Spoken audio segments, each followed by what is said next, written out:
Kami bersyukur Tuhan punya Allah seperti Engkau. Kau datang ke dunia karena kasih-Mu yang begitu besar bagi kami Tuhan. Kau tahu kelemahan kami, Kau tahu segala persoalan kami. Kau mengenal kami jauh lebih daripada kami mengenal diri kami sendiri Tuhan. Dan kami percaya Bapa, Kau telah merencanakan dan menyediakan firman-Mu bagi setiap kami. Dan oleh karena kuasa Roh Kudus-Mu Tuhan, firman-Mu bekerja leluasa di tengah-tengah kami, memulihkan, membangkitkan, menyembuhkan setiap kami ya Tuhan. Biarlah kami boleh duduk diam, meresap setiap kebenaran firman-Mu Tuhan.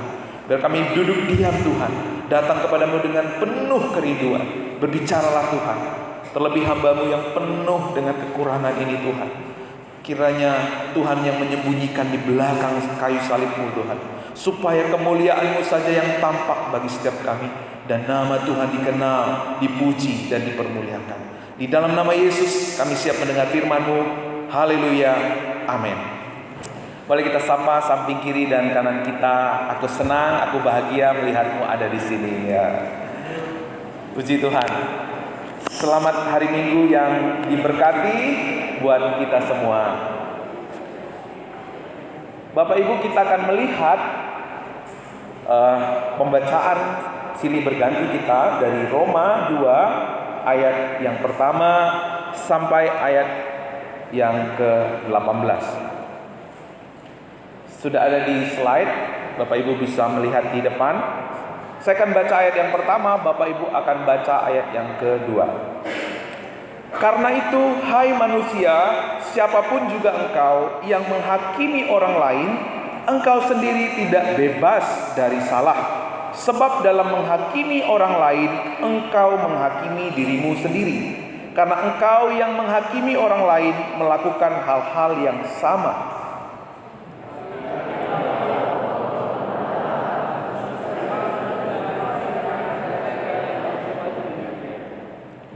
Dan engkau, hai manusia, engkau yang menghakimi mereka yang berbuat demikian, sedangkan engkau sendiri melakukannya juga. Adakah engkau sangka bahwa engkau akan luput dari hukuman Allah?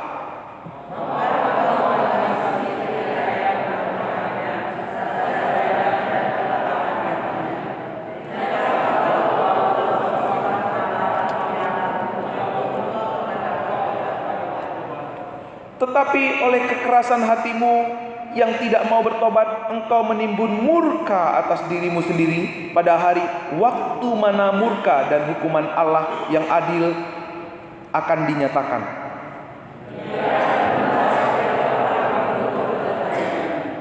Yaitu hidup kekal kepada mereka yang dengan tekun berbuat baik dan mencari kemuliaan, kehormatan, dan ketidakbinasaan.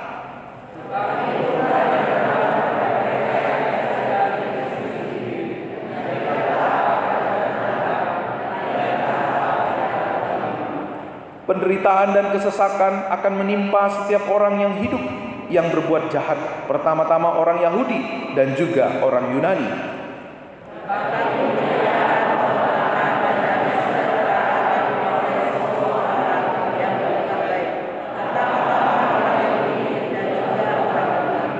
Sebab Allah tidak memandang bulu.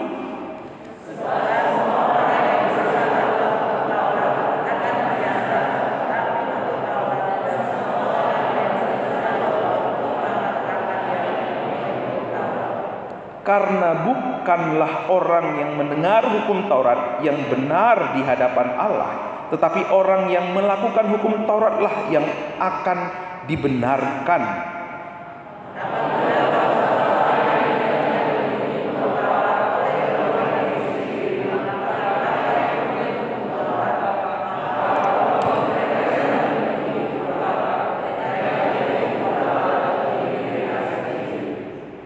Sebab dengan itu mereka menunjukkan bahwa isi hukum Taurat ada tertulis di dalam hati mereka, dan suara hati mereka turut bersaksi, dan pikiran mereka yang saling menuduh atau saling membela.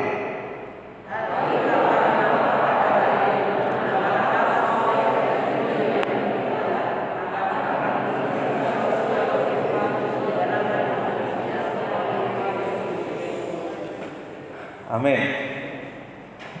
Bapak Ibu, pernah nggak waktu kita punya adik atau punya kakak atau punya teman, waktu diomelin kita berkata, dengerin tuh, dengerin, rasain tuh, makanya gitu ya. Pernah nggak begitu Bapak Ibu? Waktu orang lain diomelin, kak dengerin tuh. Atau adik kita yang diomelin, dek dengerin tuh, gitu ya. Kita puas gitu ya, puas ketika orang lain itu diomelin. Nah, di minggu yang lalu kita belajar dari Roma 1 ayat 18 sampai 32. Itu di mana ayat itu ditujukan kepada siapa? Orang Yunani. Orang Yunani diomelin sama Paulus. Nah, pada waktu itu orang Yahudi, memang mereka selama ini ya, di awal kita belajar kitab Roma, saya sudah sampaikan bahwa ada dua kubu yang bersetegang antara orang Kristen Yunani dan orang Kristen Yahudi. Orang Yahudi begitu ketat dengan hukum-hukumnya. Orang Yahudi begitu tradisi, menjaga tradisi nenek moyang, menjaga hukum Taurat. Mereka itu hidupnya itu penuh dengan aturan-aturan. Tapi orang Yunani latar belakangnya beda Bapak Ibu. Latar belakangnya itu semraut. Latar belakangnya itu hidupnya bebas. Plato, Sokrates, mereka berasal dari sana. Mereka berlatang, sudah biasa dengan mabuk-mabukan, sudah biasa dengan kekerasan. Itulah orang Yunani. Waktu mereka masuk ke gereja, orang Yahudi merasa nggak nyaman dengan kehadiran mereka. Maka waktu Paulus memberikan firman, teguran kepada mereka, wah, Bapak Ibu bisa bayangkan ya, kita bisa bayangkan bagaimana situasi, perasaan orang Yahudi pada waktu itu. Rasain lo ya, kena lo sekarang. Karena apa? Dia legalis, ketat dengan hukum-hukum. Maka orang yang legalis biasanya suka menghakimi. Betul ya? Kalau Bapak Ibu antri di pom bensin, tiba-tiba nyelonong satu orang, ini bisa kena jotos ini orang ini. Orang udah antri jauh-jauh, dia baru datang nyelonong ke depan gitu. Bisa kena jos ini orang. Sehingga dari sini kita bisa mengerti bahwa orang yang begitu legalis pasti suka menghakimi. Sama seperti yang dialami oleh jemaat yang ada di Roma. Orang yang berasal dari orang Yahudi begitu legalis. Nah, sama waktu kita dengar firman, kayaknya firman ini kena banget ini. Ini cocok ini untuk si Anu nih. Ada nggak dia? Ada nggak dia? Coba lihat ke belakang. Gitu ya. Kita sering kali begitu. Nggak tahu ya kalau di sini nggak kayaknya ya. Kalau saya dulu waktu anak muda gitu. Oh ini cocok nih sama si Anu nih. Ada nggak dia? Ada nggak dia? Gitu ya. Itu perasaan seperti itu sebenarnya perasaan menghakimi Bapak Ibu. Kita merasa lebih dari orang lain. Waktu firman Tuhan itu kita dengar khotbah bagus. Wah ini cocoknya untuk si Anu ini gitu ya. Setelah mendengar cerita dari Priscilla dan Aquila yang mengenai ketegangan yang terjadi di jemaat Roma, maka Paulus menulis surat dari surat Roma ini dari Korintus. Yahudi yang begitu agamawi, tradisinya sangat kencang, merasa superior, lebih tinggi, lebih baik, lebih hebat, lebih layak dari orang-orang Yunani. Mereka merasa terganggu dengan kehadiran jemaat-jemaat yang berasal dari Yunani. Yunani dan Romawi berlatar belakang duniawi. Mereka filosofi, mereka biasa berzina, mabuk-mabuk, tapi akhirnya mereka menerima Yesus. Maka Paulus memperingatkan orang-orang yang hidup dalam dosa seperti latar belakang dari orang-orang Yunani. Diperingati di Roma 1 ayat 18 sampai 32. Pasti binasa. Diperingatkan dengan keras. Wah, orang Yahudi pada waktu itu dengerin nih. Puas gitu. Akhirnya ada seorang yang punya kuasa, punya wewenang menegur jemaat Yunani yang hidupnya berlatar belakang porak-poranda. Puas mereka. Tapi tahukah Bapak Ibu, ketika kita melihat di pasal yang tadi kita baca, justru orang Yahudi lebih banyak ditegur oleh Paulus. Orang Yahudi begitu merasa dirinya superior, tapi ternyata Paulus lebih banyak menegur mereka daripada orang yang hidupnya pura-poranda. Nanti kita melihat bagaimana Paulus menegur. Di ayat pertama, pasal pertama ayat 18 sampai 32, Paulus menentang imoritas, kebejatan, kesombongan, kemunafikan manusia, kemabukan, pembunuhan, melawan kodrat pencipta. Semuanya akan berakhir dengan binasa. Tapi Yahudi juga ternyata ditegur oleh Paulus. Paulus menyatakan kesalahan mereka. Perhatikan Bapak Ibu, Roma 1 ayat 18 sampai 32 itu teguran kepada orang Yunani yang percaya Yesus. Cuma 14 ayat. Tetapi teguran kepada orang Yahudi yang agamawi dari Roma 2 ayat 1 sampai 3 ayat 31. Totalnya ada 60 ayat. Kenapa? Kok bisa? Ini fakta bahwa orang yang agamawi jauh lebih sulit bertobat daripada orang yang hidupnya duniawi. Saudara, ini adalah fakta. Orang yang hidupnya jatuh dalam dosa, korupsi misalnya, itu lebih mudah. Hanya perlu 16 ayat untuk menobatkan orang yang demikian. Tetapi orang yang agamawi seperti orang Farisi, seperti orang Yahudi, butuh 60 ayat. 4 kali lipat dari orang yang berdosa. Wah. Kenapa? Sebab mereka merasa dirinya lebih benar karena keagamawiannya. Ketika mereka beribadah, berpuasa, ketika mereka mempersembahkan persembahan korban, mereka merasa dirinya lebih benar. Mereka merasa dirinya lebih baik.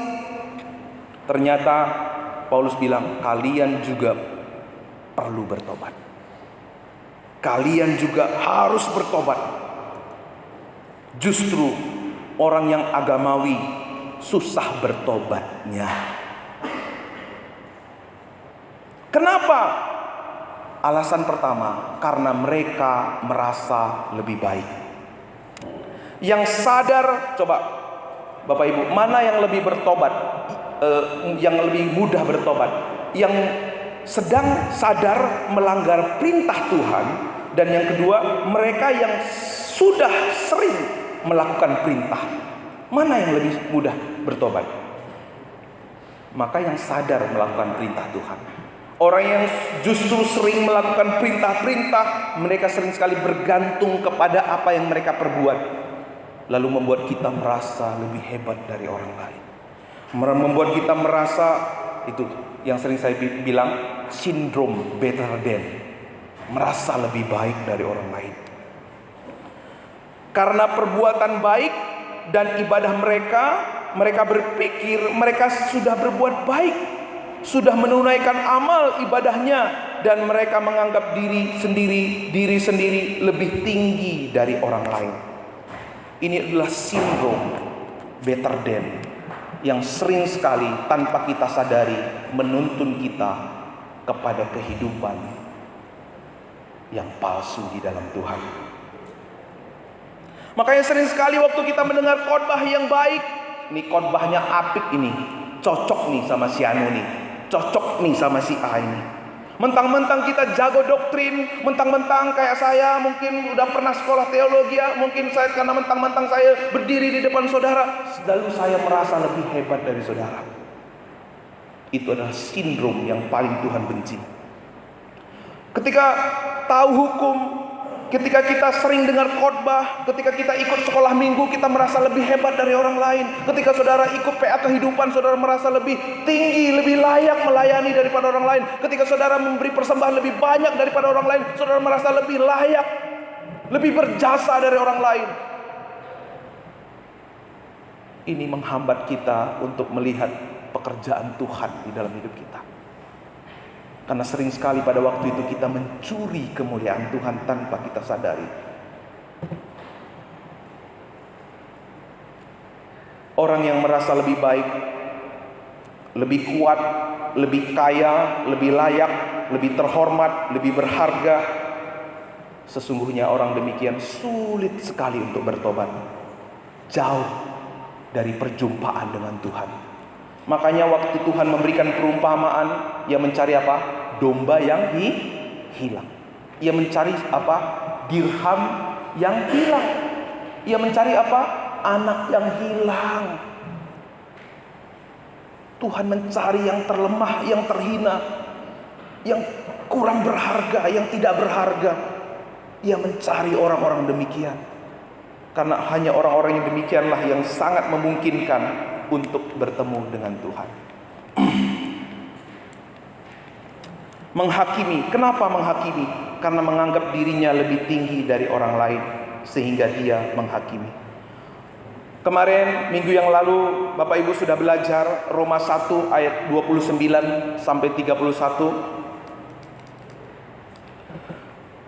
Kita melihat di sana ada banyak dosa-dosa, penuh dengan rupa-rupa kelaliman, kejahatan, keserakahan, dan kebusukan, penuh dengan dengki, pembunuhan, perselisihan, tipu muslihat, dan kefasikan. Mereka adalah pengumpat, pemfitnah, pembenci Allah, kurang ajar, congkak, sombong, pandai dalam kejahatan, tidak taat kepada orang tua, tidak berakal, tidak setia, tidak penyayang, tidak mengenal belas kasihan. Ini teguran Paulus ya kepada kebiasaan-kebiasaan orang Yahudi. Lalu orang Yahudi menghakimi orang Yunani, tapi sebenarnya mereka sama saja. Kenapa sama saja? Perhatikan baik-baik Bapak Ibu. Kenapa orang serakah? Karena apa? Kenapa orang serakah? Karena mereka merasa berhak, lebih berhak dari orang lain, sehingga dia ambil banyak-banyak, yang gak haknya pun dia ambil. Kenapa? Dia merasa dirinya lebih berhak. Betul ya? Kenapa orang mengumpat? Misalnya ada yang salah gitu, goblok lu. Kenapa orang suka ngomong gitu? Kenapa? Karena dia merasa lebih baik.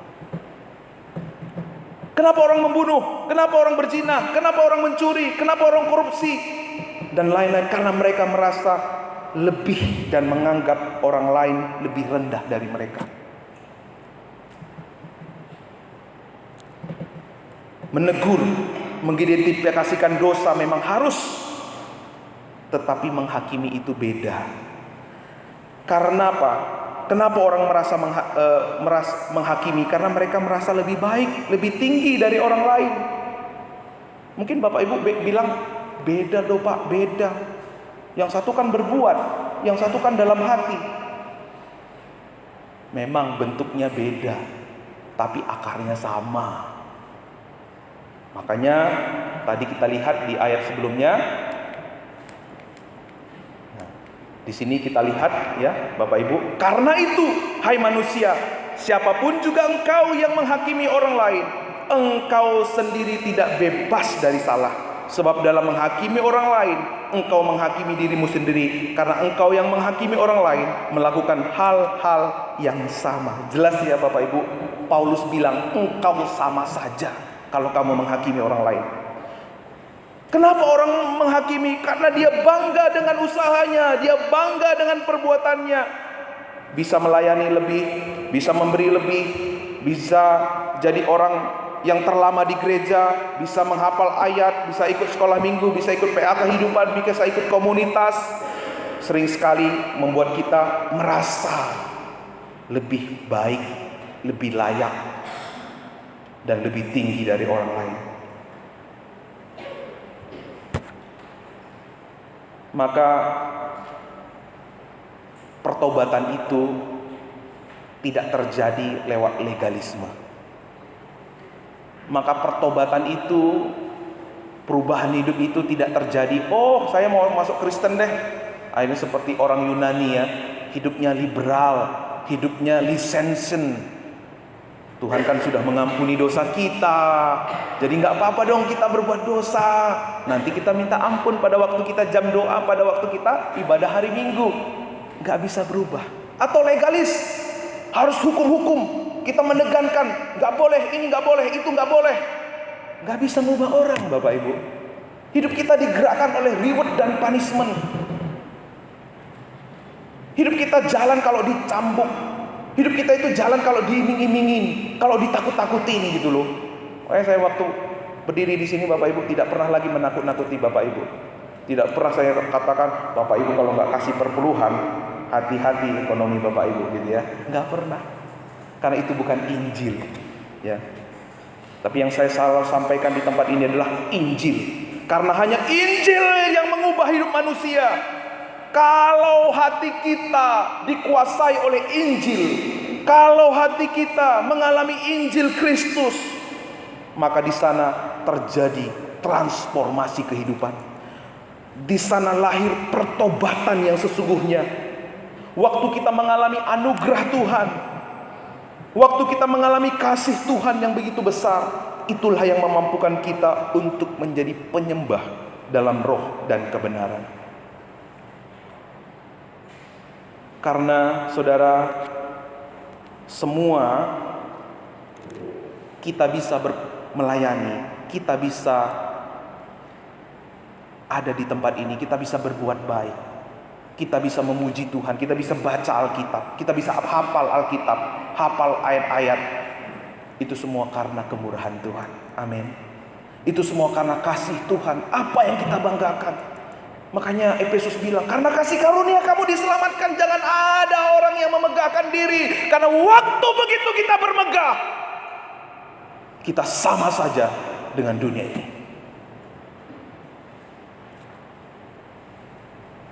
Karena itu Bapak Ibu Saudara, waktu saya mempersiapkan firman Tuhan ini, saya juga banyak bertobat. Jangan sempat kita merasa lebih hebat dari orang lain karena apa yang kita lakukan. Karena semua adalah anugerah Tuhan. Bapak Ibu bisa berdoa, itu anugerah Tuhan. Bapak Ibu bisa percaya Yesus, itu anugerah Tuhan. Kalau Roh Kudus nggak bekerja, kita nggak bisa percaya. Kalau nggak ada orang-orang yang Tuhan gerakkan untuk membawa kita mengenal Kristus, kita nggak mungkin bisa percaya. Semua adalah anugerah Tuhan. Jadi apa yang kita perlu banggakan? Waktu kita mengalami kasih karunia dan anugerah Tuhan, kita tidak punya kekuatan untuk sombong, merasa lebih baik. Kita akan merasa berat untuk menghakimi orang lain. Amin. Karena Injil yang bisa mengubah kita. Sombong itu adalah areanya iblis. Sebenarnya Tuhan itu sudah memberi kita satu kesempatan yang luar biasa untuk kita selamat. Tapi waktu kita sombong, kita sedang ada di area iblis. Makanya sering sekali waktu kita sombong, justru kita jatuh dalam dosa. Karena iblis mengotak-atik, kita memberi celah buat iblis, sehingga kita dihancurkan pora-poranda. Sombong, merasa lebih hebat, merasa gak perlu persekutuan. Disitulah kita jatuh. Merasa gak perlu komunitas, merasa lebih hebat, kalau saya sendiri juga bisa tanpa orang itu. Disitulah kita mulai jatuh. Di saat saudara merasa diri saudara mampu melayani dengan pengalaman, kekuatan, dengan skill yang saudara miliki, disitulah saudara mundur, disitulah saudara jatuh.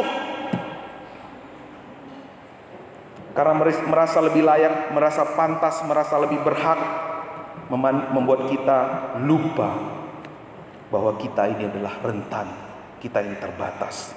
Sama dengan orang jahat, kita sama, waktu kita sombong sebenarnya kita sama dengan orang jahat. Bedanya orang yang demikian kejahatannya dibalut dengan agama. Orang yang jahat mungkin jelas-jelas mencuri, membegal dan lain sebagainya. Tapi orang yang sombong, orang yang menghakimi, kejahatannya dibalut dengan agama. Saudara melihat itu? Dibalut dengan agama, penuh dengan kepalsuan.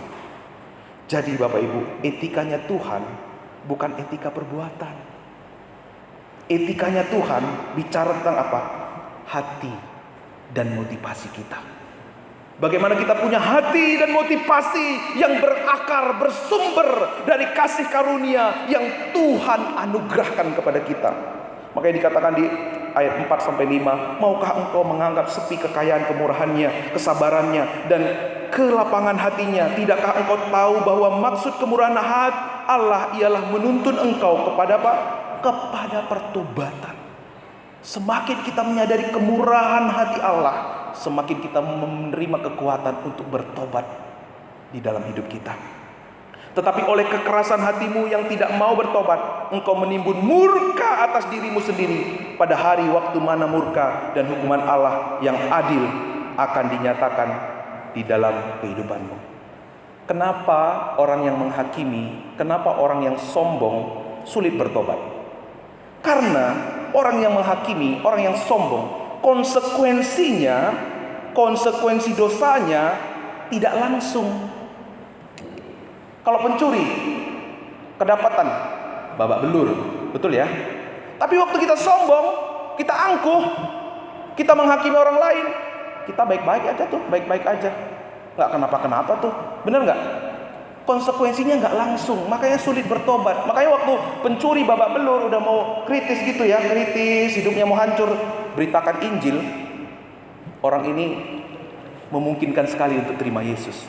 Tapi waktu orang agamawi udah menghakimi, udah sombong, nggak ada konsekuensi yang dialami, santai-santai aja. Kamu yang perlu bertobat. Kamu. Saya nggak perlu bertobat. Sombong. Konsekuensinya tidak langsung. Tapi saudara, baca ayat ini. Ia sedang menimbun. Apa Bapak Ibu? Baca.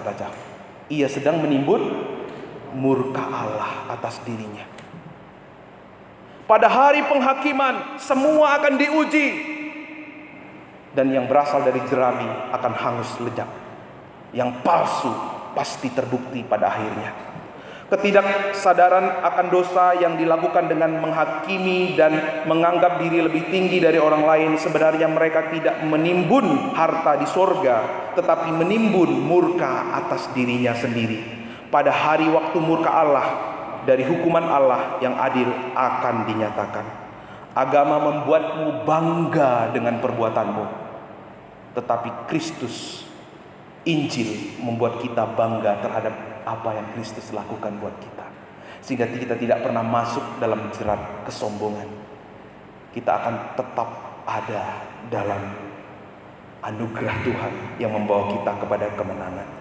Agama membuatmu bangga dengan perbuatanmu, tetapi Injil membuatmu bangga dengan perbuatan Tuhan yang tidak pernah gagal, yang sifatnya tetap untuk selama-lamanya. Ayat 4 dan 5. Maukah engkau menganggap sepi kekayaan kemurahannya, kesabarannya, dan kelapangan hatinya? Tidakkah engkau tahu bahwa maksud kemurahan Allah ialah menuntun engkau kepada pertobatan? Tetapi oleh kekerasan hatimu yang tidak mau bertobat, engkau menimbun murka atas dirimu sendiri pada hari waktu mana murka dan hukuman Allah yang adil akan dinyatakan. Merasa lebih benar, sombong, munafik, itu adalah buah dari kehidupan yang hanya beragama. Itu adalah buah dari iman yang hanya level agama. Sesungguhnya orang yang demikian sama saja. Itu adalah kecenderungan manusia. Itu pola hidup kita. Kita itu selalu digerakkan oleh dunia ini. Waktu manusia jatuh dalam dosa, selalu digerakkan oleh apa? Oleh reward dan punishment. Itu yang terus-menerus menggerakkan kita. Injil bukan hanya untuk orang yang belum ke gereja, tetapi untuk orang yang sudah bergereja. Dulu saya berpikir Injil itu kita beritakan kepada orang-orang yang belum percaya Yesus. Tapi lewat ini saudara, saya sendiri disadarkan Injil itu bukan hanya untuk mereka yang belum mendengar Injil, tapi untuk saudara dan saya. Amin. Makanya Martin Luther berkata, setiap hari aku memberitakan Injil kepada diriku sendiri. Karena kita cenderung lupa pola kehidupan manusia setelah jatuh dalam dosa selalu digerakkan oleh reward dan punishment. Tetapi waktu kita hidup di dalam Tuhan, polanya nggak kayak gitu. Makanya kita perlu mengingatkan diri kita. Kenapa sih kita memberitakan Injil, Bapak Ibu? Supaya kita mengingatkan diri kita. Makanya orang yang memberitakan Injil itu selalu semangat, excited, wajahnya berbinar-binar, wajahnya berkobar-kobar. Tadi kalau nggak salah di sekolah minggu saya dengar Pak Daud kesaksian memberitakan Injil. Wajahnya itu seger sekali loh saudara. Kenapa? Kita mengingatkan diri kita tentang kasih karunia Tuhan. Dan itu menjadi kekuatan dalam hidup kita. Amin. Paulus tidak membela siapapun, Bapak Ibu. Di dalam kasus Romawi, Yahudi dan Yunani, Paulus tidak membela. Tapi yang Paulus bela, ia menyatakan kebenaran Allah. Kalau kamu menghakimi mereka, artinya kamu sama saja dengan mereka. Dan menunjukkan kamu masih ada di bawah kutuk Konsekuensi hidup di bawah sistem kedua-duanya itu adalah kematian kekal. Murka Allah yang pasti menanti. Paulus menyatakan bahwa Tuhan mau agar murka Allah, hukuman mati yang tersedia buat orang yang hidup di bawah dosa, tidak menimpa umatnya. Kita melihat peristiwa ini Bapak Ibu. Siapa yang akhirnya menolak Yesus? Ini ada pemuda yang kaya. Tuhan, saya sudah melayani Tuhan. Saya sudah melakukan semua perintah Tuhan. Tunggu. Semua. Bener gak sih? Gak ada orang yang bisa melakukan semua perintah Tuhan. Tapi ini wujud dari kesombongan anak muda ini. Lalu Tuhan bilang, yaudah kalau begitu berikan semua hartamu, persembahkan semua hartaku. Dia tunduk kepala lalu meninggalkan Yesus. Kenapa Bapak Ibu? Sombong. Waktu kita sombong sebenarnya kita sedang menduakan Tuhan. Kita sedang mendukakan Tuhan. Kita sedang mengkhianati Tuhan. Bapak Ibu ingat tentang perumpamaan anak yang hilang. Pertanyaannya, siapa sih sebenarnya yang akhirnya menjadi orang yang terhilang? Siapa? Anak yang sulung, bukan anak yang bungsu. Anak yang bungsu itu setelah mereka pergi membelanjakan uang ayahnya, babak belur, pulang, baru kembali bapaknya diterima dengan baik dan luar biasa. Tetapi si sulung, adiknya pulang, dibuat pesta, dikasih jubah, dikasih cincin, sepatu, marah dia. Kenapa? Dia merasa dirinya lebih baik. Dia merasa dirinya lebih layak. Saya yang harus papa beliin pakaian yang jubah yang bagus. Saya yang seharusnya papa pestain. Kok dia yang menghabiskan uang ayah? Kenapa dia yang harus dipestakan? Ego. Apa yang terjadi kalau kita menjadi orang yang merasa dirinya lebih baik? Kita akan suka menghakimi, sama seperti orang Farisi, sama seperti ahli Taurat. Kerjaannya menghakimi terus. Saya bersyukur ya di Gereja Baptis Babaton saya tidak mendengar seperti itu ya. Puji Tuhan ya. Amin ya. Kita imani ya. Haleluya. Tidak ada lagi penghakiman. Wah, makanya keluarga yang hidupnya dikuasai Injil, maka di keluarga itu terjadi penggenapan firman Tuhan. Hidupmu di bumi seperti di sorga. Begitu juga Gereja Baptis Babaton. Tidak lagi kamu salah, aku yang benar, gitu ya. Kita nggak akan pernah selesai, karena semua orang punya kesalahan, betul nggak? Nggak akan pernah selesai. Akhirnya kita lipu di situ. Seharusnya banyak jiwa yang harus kita menangkan, kita lipu di situ. Akhirnya kita babak belur sendiri. Karena apa? Tuhan nggak mau kita hidup di bawah kutuk. Bapak Ibu ingat persembahan seorang janda. Janda itu memberikan kateng. Tapi orang kaya bawa persembahannya geblok. Tapi Tuhan bilang apa? Sesungguhnya yang memberi lebih banyak dari antara mereka adalah janda ini. Karena ia memberi bukan dengan kesombongannya. Ia memberi seluruh hidupnya yang dilambangkan. Bapak Ibu ingat tentang doa orang Farisi? Ada seorang Farisi, ada seorang yang berdosa. Dia datang kepada Tuhan. Tuhan, dosaku banyak sekali Tuhan. Aku gak layak di hadapan-Mu. Jangankan mengangkat kepala, dia menundukkan kepala, gak berani mengangkat kepala. Tuhan, aku bersalah, aku banyak dosaku. Tuhan, aku mau. Tapi datang orang Farisi. Tuhan, aku bersyukur gak seperti orang ini. Aku memberi perpuluhan, aku berpuasa, tapi gak seperti orang ini. Tapi Alkitab berkata, siapakah yang pulang sebagai orang yang benar? Orang berdosa ini pulang sebagai orang yang benar. Amin. Karena Injil bukan agama. Injil adalah kabar baik, membawa kita hidup sebagai anak-anak Allah. Tapi jangan salah mengerti ya Bapak Ibu ya. Oh itu aja Pak, memberi perpuluhan tapi nggak dibenarkan Tuhan. Jadi kita nggak usah beri perpuluhan ya Pak ya. Amin Bapak Ibu. Wah puji Tuhan, semua konsentrasi ya. Justru kita yang lebih mengerti kebenaran, kita yang lebih mengenal Tuhan, kita melakukan semuanya itu bukan dengan kekuatan kita, dengan kerelaan kita di hadapan Tuhan. Jadi jangan Bapak Ibu berpikir orang Kristen itu pasti selamat karena agama itu tidak menyelamatkan. Orang yang selamat itu siapa? Orang yang lahir baru, orang yang hidupnya bermotivasi, berlandaskan kasih karunia dan anugerah Allah. Orang yang hidup dalam ucapan syukur karena keselamatan yang Tuhan anugerahkan. Itulah hidup yang kekal. Ketaatan kita, ibadah kita bersumber dari Injil yang Tuhan sudah berikan buat kita. Itulah hidup yang kekal. Paulus ketaatannya itu bukan tergantung situasi, kondisi dan keadaan. Kenapa? Karena bersumber dari Injil. Tapi saudara, kalau ketaatan saudara tidak bersumber dari Injil, maka angot-angotan, kata orang Ciseeng itu. Pada waktu dia merasa diberkati, senang ibadah. Pada waktu dia merasa diberkati, senang memberi gitu.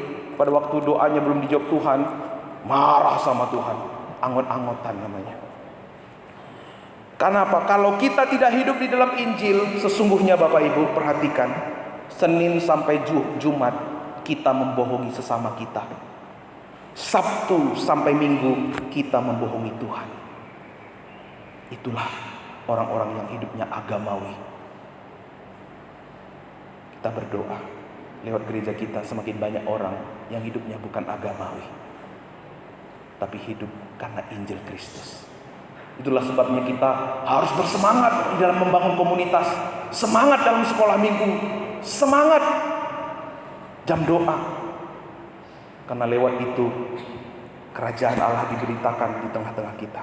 Ayat 9 sampai 12. Betapa murka dan geram kepada mereka yang mencari kepentingan sendiri, yang tidak taat kepada kebenaran melainkan taat kepada kelaliman. Penderitaan dan kesesakan akan menimpa setiap orang yang hidup yang berbuat jahat, pertama-tama orang Yahudi dan juga orang Yunani. Tetapi kemuliaan, kehormatan dan damai sejahtera akan diperoleh semua orang yang berbuat, pertama-tama orang Yahudi dan juga orang Yunani. Sebab Allah tidak memandang bulu. Sebab semua orang yang berdosa tanpa hukum Taurat akan binasa tanpa hukum Taurat. Dan semua orang yang berdosa di bawah hukum Taurat akan dihakimi oleh hukum Taurat. 13 sampai 16. Karena bukan orang yang mendengar hukum Taurat akan dibenarkan di hadapan Allah, tetapi orang yang melakukan apa Bapak Ibu? Hukum Taurat. Melakukan hukum Taurat di sini bukan sesekali, tapi terus-menerus yang akan dibenarkan. Apakah bangsa-bangsa lain yang tidak memiliki hukum Taurat oleh dorongan diri sendiri melakukan apa yang dituntut hukum Taurat? Maka walaupun mereka tidak memiliki hukum Taurat, mereka menjadi hukum Taurat bagi diri mereka sendiri. Sebab dengan itu mereka menunjukkan bahwa isi hukum Taurat adalah ada tertulis di dalam hati mereka, dan suara hati mereka turut bersaksi, dan pikiran mereka saling menuduh atau saling membela. Hal itu akan nampak pada hari bila mana Allah sesuai dengan Injil yang kuberitakan akan menghakimi segala sesuatu yang tersembunyi dalam hati manusia oleh Kristus Yesus. Sesuai dengan Injil, apa yang Yesus lakukan? Sesuai dengan Injil, apa yang Yesus lakukan sebelum dia datang untuk menghakimi? Apa yang Yesus lakukan Bapak Ibu? Kita lihat Filipi 2 ayat 5 sampai 11. Di sini dikatakan, hendaklah kamu dalam hidupmu bersama menaruh pikiran dan perasaan yang terdapat juga dalam Kristus Yesus, yang walaupun dalam rupa Allah tidak menganggap kesetaraan dengan Allah itu sebagai milik yang harus dipertahankan, melainkan telah mengosongkan dirinya sendiri, dan dalam keadaan sebagai manusia ia telah merendahkan dirinya dan taat sampai mati, bahkan sampai mati di kayu salib. Itulah sebabnya Allah sangat meninggikan dia dan mengaruniakan kepadanya nama di atas segala nama, supaya dalam nama Yesus bertekuk lutut segala yang ada di langit dan yang ada di atas bumi dan yang ada di bawah bumi, dan segala lidah mengaku Yesus Kristus adalah Tuhan, bagi kemuliaan Allah. Waktu dikatakan di dalam Roma tadi ayat 16, bila Allah sesuai dengan Injil yang kuberitakan akan menghakimi segala sesuatu yang tersembunyi dalam hati manusia oleh Kristus Yesus. Sesuai dengan Injil, apa yang Yesus lakukan sebelum dia datang untuk menghakimi? Ia Kristus, hakim yang adil. datang untuk dihakimi. Sang hakim yang adil tidak menganggap kesetaraannya. Ia mau merendahkan diri, mati, diadili, supaya kita yang seharusnya diadili beroleh keselamatan. Disinilah gospel connection-nya ya Bapak Ibu. Sang hakim melepas jubah kebesaran hakimnya. Sang kebenaran rela jadi dosa supaya kita yang berdosa, kita yang munafik, kita yang sering menutupi dosa dengan agama, amal kebaikan, kita manusia yang sering kehilangan harapan, beroleh keselamatan. Karena kebaikanmu, kesalehanmu seperti kain kotor. Kita sekalian sesat seperti domba. Dosamu merah seperti kain kirimizi. Tapi kabar baiknya, Dia menyucikan kita seputih bulu domba. Inilah jawaban. Inilah yang Paulus mau sampaikan kepada jemaat Roma. Ini juga yang Tuhan mau sampaikan kepada jemaat Pabaton. Hiduplah di dalam Injil. Karena kebenaran, sang kebenaran telah menjadi berdosa, supaya kita yang berdosa hidup dalam kebenarannya. Amin. Dia adalah sang adil yang hakim yang adil, menjadi dihakimi supaya kita tidak jadi dihakimi. Dia mati di atas kayu salib supaya oleh darahnya, oleh kematiannya kita menjadi putih seperti salju. Sang kebenaran rela mati untuk kita yang sering sok benar, tapi Dia menganugerahkan segala sesuatu buat kita. Martin Luther berkata, Bapak Ibu, saya nggak usah baca bahasa Inggrisnya. Hukum Taurat menyingkapkan penyakit kita, tidak bisa disembunyikan dengan agama. Hanya Injil yang bisa memulihkan kita.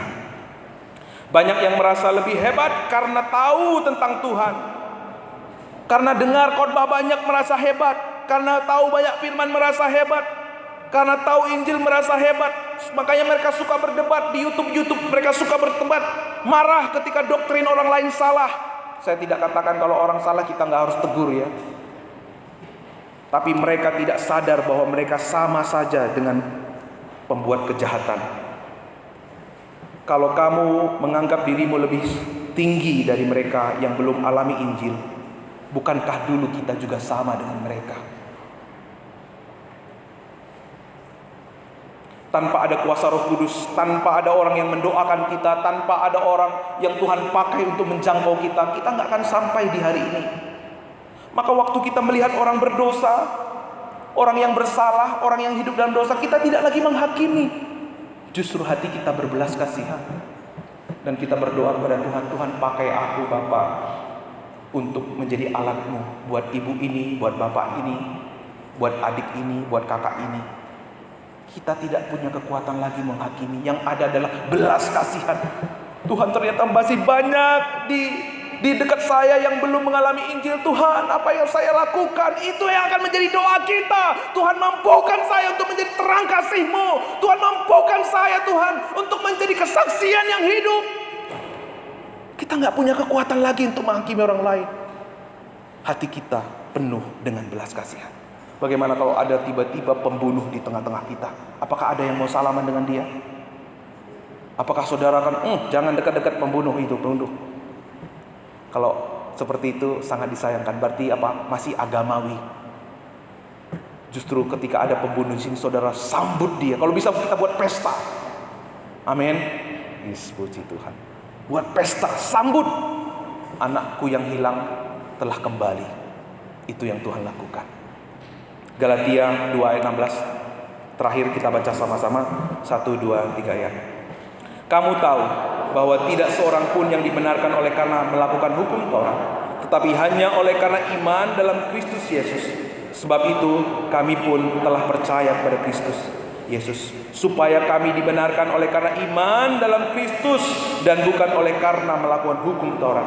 Sebab tidak ada seorang pun yang dibenarkan oleh karena melakukan hukum Taurat. tidak seorang pun yang bisa dibenarkan karena hukum Taurat. Tapi Kristus datang untuk menggenapi hukum Taurat. Dia mati karena hukum Taurat. Karena dia mati untuk hukum Taurat, dia menggenapi hukum Taurat. Kita tidak perlu lagi hidup di bawah hukum Taurat supaya kita selamat. Amin. Saudara mengerti? Kita tidak perlu lagi hidup supaya selamat menaati hukum-hukum Taurat. Tapi bukan berarti kita nggak boleh melakukan hukum Taurat. Itu menjadi kerinduan buat kita, otomatis. Sekali lagi saya baca, kamu tahu bahwa tidak seorang pun yang dibenarkan oleh karena melakukan hukum Taurat, tetapi hanya oleh karena iman dalam Yesus Kristus. Sebab itu kami pun telah percaya kepada Yesus, supaya kami dibenarkan oleh karena iman dalam Kristus, dan bukan oleh karena melakukan perbuatan.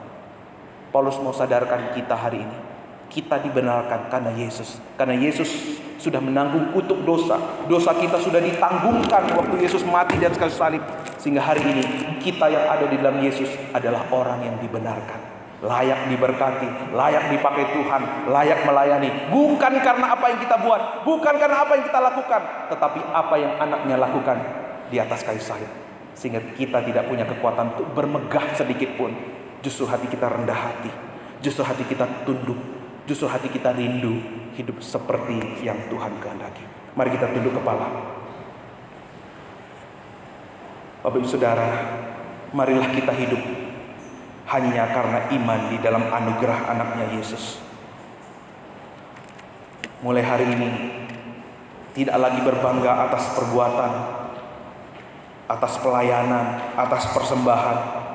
Mulai hari ini, tidak lagi bangga karena perbuatan apapun yang kita bisa lakukan, tetapi berbanggalah atas apa yang Tuhan perbuat. Jika di waktu-waktu yang lalu mulut kita suka menyakiti hati teman kita, saudara kita suka menghakimi orang lain, kita suka merendahkan orang lain, menjudge orang lain, hari ini ada kuasa Roh Kudus yang bekerja di tengah-tengah kita, sehingga kita menjadi berbeda dengan dunia ini, sehingga kita tidak hidup dalam kepalsuan, kita tidak hidup dalam jerat iblis.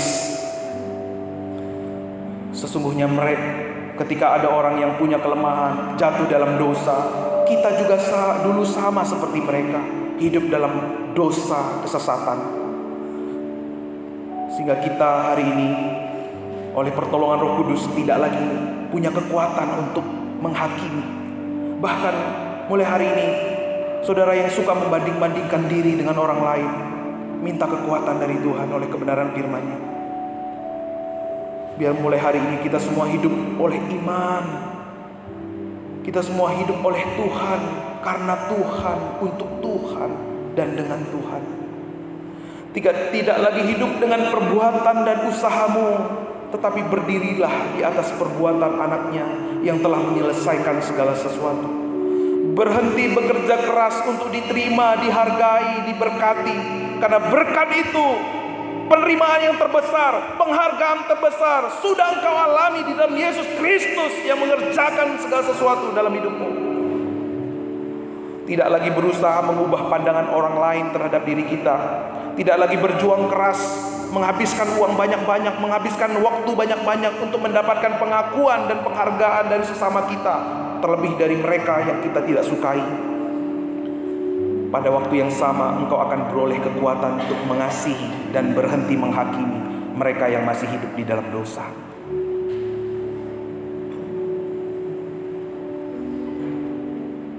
Karena kita juga pernah merasakan saat apa yang mereka rasakan. Saat mereka hidup dalam dosa, kita sudah merasakan bagaimana hidupnya, bagaimana hancurnya hidup dalam dosa, bagaimana lesihnya, bagaimana kehilangan harapannya ketika kita hidup dalam dosa. Sehingga hati kita akan berbelas kasihan kepada mereka, dan saudara akan berkata, pakailah aku Tuhan untuk menjadi alatmu. Nyatakan kebesaranmu, nyatakan kebenaranmu buat orang ini. Saudara akan berdoa, saudara akan memberitakan, saudara akan melayani dengan kasih yang terbesar, yang membuat saudara tidak pernah lekang oleh waktu, menyatakan kekekalan di dalam Kristus Yesus. Haleluya Yesus. Kau berbicara buat setiap anak-anakmu di tempat ini Tuhan. Di tempat ini terjadi pembebasan, kelepasan, kesembuhan. Roh Kudus-Mu melawan kami semua, biar kami menjadi penyembah dalam roh dan kebenaran. Sembah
bersama-sama dengan segenap hatimu, ku sembah Kau Tuhan. Kau Tuhan, satu-Nya-lah namamu, ku sembah Kau Tuhanku.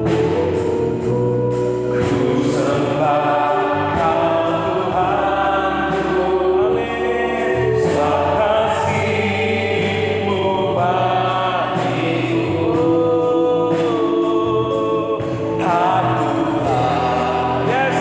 Amin.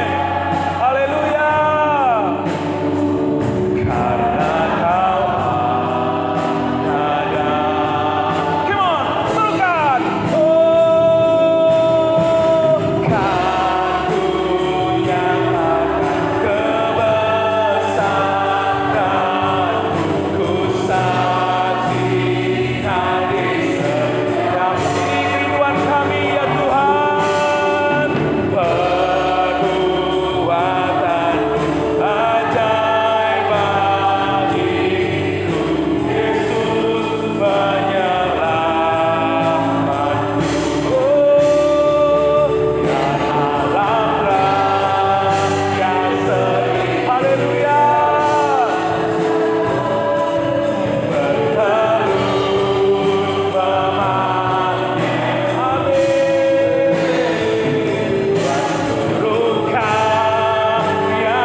dalam hadiratnya Bapak Ibu Saudara, dengan memandang kepada Tuhan,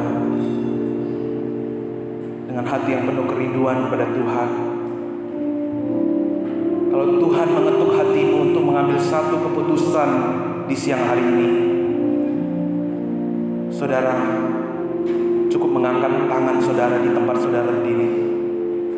Ada Tuhan yang melihat kerinduanmu, ada Tuhan yang memandang engkau, ada Tuhan yang mempedulikan engkau.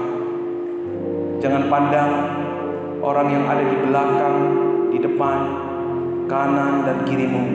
Angkat tanganmu tinggi-tinggi. Tuhan, aku mau dibaharui. Tuhan, aku mau dipulihkan. Tuhan, aku mau hidup sepertimu. Haleluya Yesus. Atau apapun keputusan yang saudara mau ambil, angkat tanganmu. Dia memperhatikanmu.